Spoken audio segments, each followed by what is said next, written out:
mouth and the meditations of my heart be acceptable to you, O Lord, my rock, my redeemer. I want to tell you a story about Fred. He was standing in line at the checkout of one of those home stores, like a Home Depot or a Lowe's. And the line was slow, moving very slow. It was long. And so he got to chatting with a fellow who was in line behind him. And, you know, they started out, guy talking about tools. Yeah, I see, what are you buying? What are you doing at home? What's your project? You know, they were talking about the sales of the day and the things they were working on at the house and the best route to use and what kind of lawn spread they should be thinking about, those kinds of things. Just making the time pass as the line moved slowly. But as they were talking, Fred saw this man kept glancing at his neck. And at first he didn't pay too much attention, but the fellow was definitely looking at his neck. And so he kind of scratched his ear, kind of scratched where the man was looking, and he felt his cross. He felt his cross. It was a small silver cross on a very simple necklace, but he hated that word necklace. Oh my gosh. He hated it for a guy, you know, but heck, that's what it was, a necklace. But the kids had given him that cross on Father's Day. He didn't wear it right away. He wasn't really a cross kind of guy. But the kids had more or less shamed him into wearing it. Don't you like our gift, Daddy? Okay. And so to show them how much he liked their gift, he started wearing the cross. At first he thought it was annoying. You know, it was one of those things he just wasn't used to wearing a necklace. But after a while he got used to it. And he sort of forgot it was even there. In fact, he had forgotten it the day that he was in the line at the hardware store until the man started staring at it, right? And the man cleared his throat, this stranger that he was talking with. He says, I don't want to seem rude, but I'm curious about your cross. Does it have any special significance? Well, the man's question clearly took Fred by surprise, and Fred started to stammer. Imagine yourself in Fred's shoes. You're standing at the checkout line in the hardware store and having a conversation with a complete stranger, and he asks you about the cross around your neck. And maybe you wonder, is this some sort of TV reality show with the hidden cameras? What would you say? What would I say? How would you answer the man's question? That's what we're going to talk about this morning. What does it mean to wear a cross and to carry a cross and to follow Jesus? The reading is from Mark's Gospel, the lectionary reading from the day, and it opens with Jesus teaching his disciples that the Son of Man must undergo great suffering, that the leaders, the elders, the chief priests, and scribes would reject him, and then he would be killed. And moreover, after 3 days, he would rise again. Now, Mark tells us that Jesus talked about these things quite openly, but imagine now that you're listening to Jesus speak, not knowing what we know about the Easter story. Forget that you know anything about the Easter story. But hearing Jesus talk about his murder and then about rising from the dead, and you can imagine it was too strange and too hard and too difficult for them to contemplate. And so Peter took Jesus aside, and he did that to talk some sense into him. And we can imagine Peter saying, come on, Jesus, stop talking like this. We can take them on. You know, Peter was trying to be helpful. He was trying to keep things on track and to keep their morale up. Peter, no doubt, was hoping that Jesus would lead them to a victory against the Roman occupation. And Jesus turned and looked at Peter, and he rebuked him, saying, "Get behind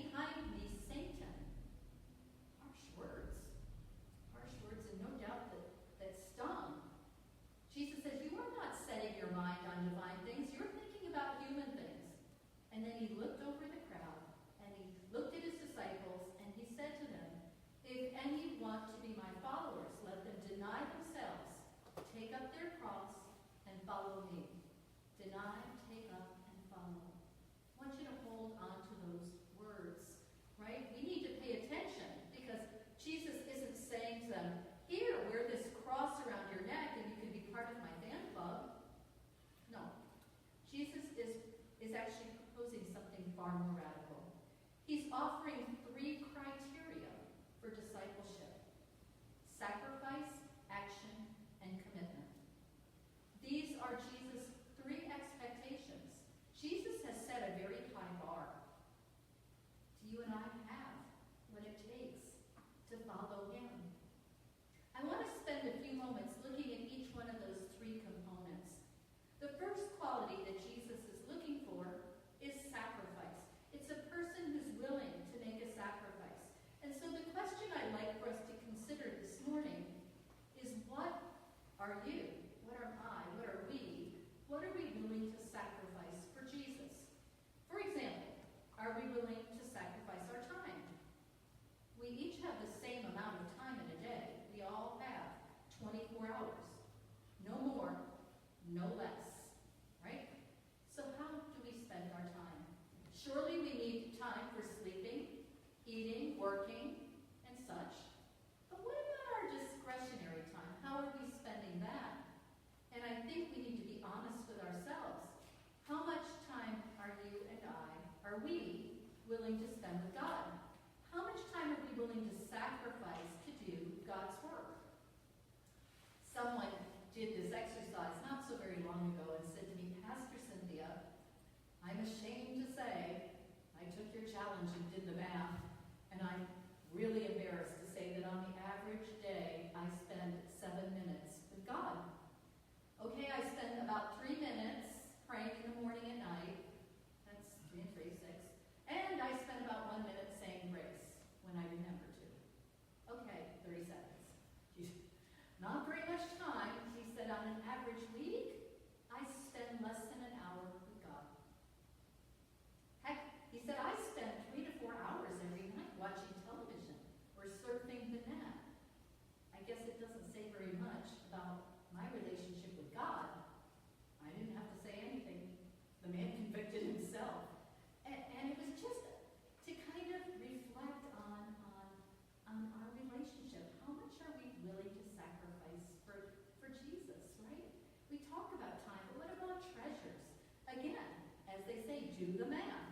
When we open our checkbooks and we look at our monthly expenses, are we spending more time on entertaining ourselves than on our offerings, right? Trips to McDonald's, movies, cover charges at the bar, cable, lottery tickets, you know. And we weigh that against what we give back to God.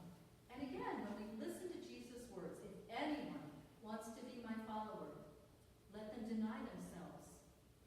What are we willing to sacrifice for him? The second thing that Jesus calls us to look at is action. Again, being a Christian, a follower of Jesus Christ, is more than just showing up at church on Sunday morning for an hour, right? It's a way of living. Jesus calls his followers to put our faith into action by taking up a cross. Taking up a cross, what does that mean?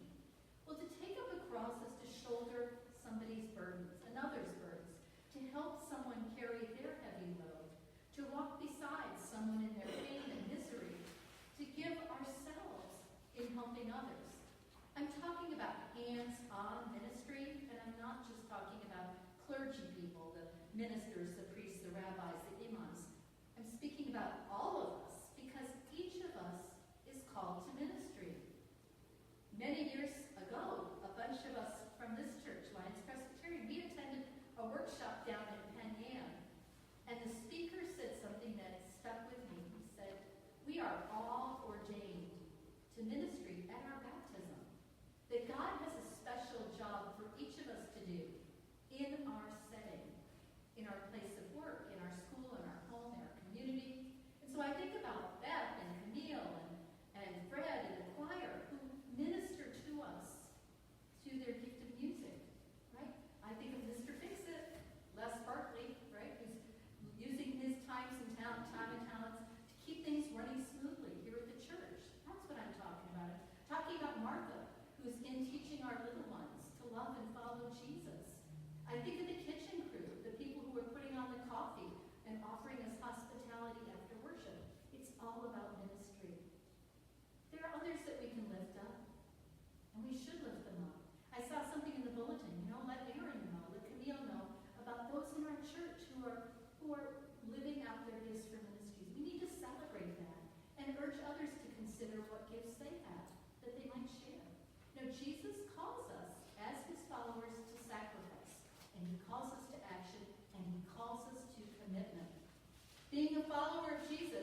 more than just wearing a cross as kind of a status symbol. Jesus asks us to commit to share our faith, to share the good news of God's love and forgiveness. Yeah, and there's at least two ways to do this. First, by our actions. You know that song, and they'll know we are Christians by our love. Actions speak louder than words. It's true. You know, if we say we're Christians and people see us cheating or lying, what is that saying about what it means to be a follower of Jesus? If they hear us gossiping or bad-mouthing others, you know, what's that saying? If they hear us say that we believe in sharing God's love, and then they hear us using racial slurs or homophobic remarks, what is that saying? You know, we may call ourselves Christians, but we're not living in a very Christ-like way when we do those things. So the best way we can share God's love is to show God's love, to be a mirror of God's love, a conduit of God's love. The second way we can share our faith is about speaking about our faith. And so what about you? Are you comfortable in talking about your faith? People will sometimes say to me, "Oh, Pastor, something easy for you to say. That's your job, right? It's not my job." It's our responsibility, all of us, as followers of Jesus, to share the good news. And I know sometimes people will say to me, "My faith is so personal, I just couldn't possibly share it," you know. Or, I don't want to be seen as a holy roller, you know, please, you know, there's enough of those around. Or, I don't really know the Bible, so I can't talk about my faith. Well, that's all baloney. You and I need to be talking about our faith, and give yourself more credit than that, for Pete's sakes. You don't have to start with a 20-minute sermon, but begin simply. Begin by maybe praying for somebody to say, "I'm going to pray for this person. I want to tell them that. I've been praying for you." That's all we just share our faith. You know, if you're really brave, you might offer a prayer right then and there. You could offer to bring someone to church. Share your faith story, how it is that you're in church, you know, or how you got through a tough time because of God's grace. And I'll tell you what, study after study has shown that people are more likely to come to church because of an invitation from somebody in the pews, a lay person, than a clergy person. Why? Because folks figure it's our job, right, to recruit people, that it's an expectation of pastors. But when it comes from somebody who's in the pews, somebody who's going to church, then it's true invitation. They see it. Somebody told me about an atheist man in the hospital who was having surgery. He was getting ready to go in.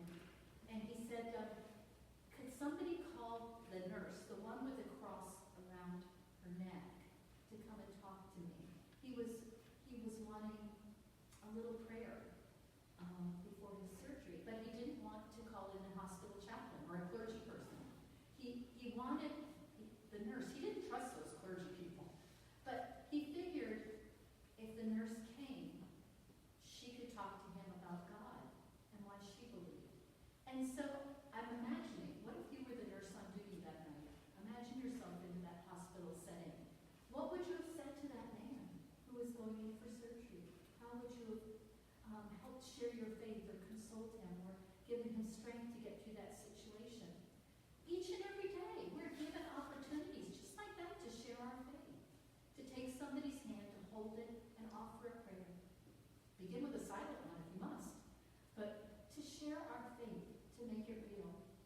And so that brings me back to Fred, the guy in the checkout line at the hardware store. Remember the question that the man asked him? You know, I hate to be nosy, but what would you have said if you were Fred? You know, it would be easy to walk away from that challenge about talking about our faith, to say, "Oh, this? Oh, yeah, my kid gave it to me," and then kind of tuck it away and change the subject. That would have been the easy way out, right? But what about saying something like this? "Oh, this cross helps me to remember. And I remember my kids and Father's Day. I remember how they gave me this cross on Father's Day and how much they love me and how much I love them. And it also reminds me how much I love my Heavenly Father and that I'm not only loved, I'm forgiven. My cross reminds me reminds me to live out my faith each and every day. Thank you for asking.